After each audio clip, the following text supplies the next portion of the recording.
Near my house is a small field, blocked at the entrance by a yellow fence. Held together by an old, weathered lock, the arms of this fence protect this small place from the rest of the world. Or at least try to.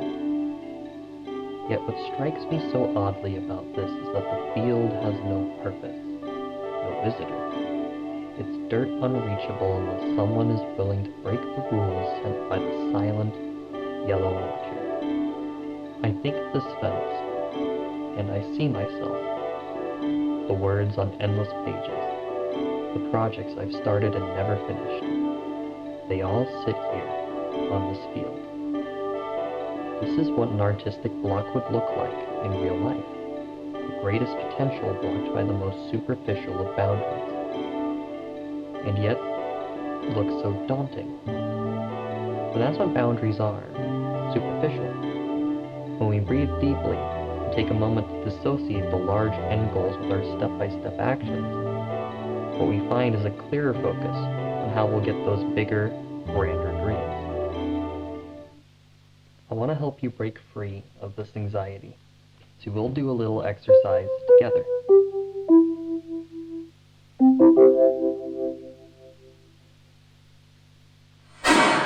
This is my canvas, a blank coat of black paint on plastic, the effect of which terrifies me. It is without form, without focus. Each fixture is a home for the acrylic I'll use to paint it, each crevice a place for shadows to give way to light, a new surface for detail to shine through.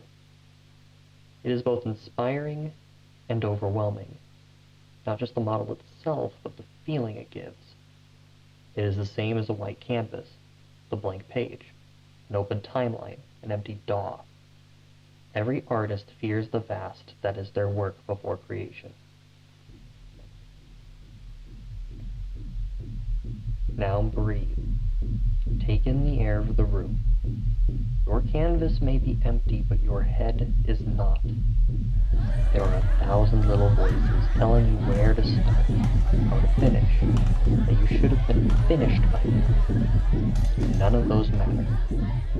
All that matters now is to breathe in, breathe out, and think of the first color you see.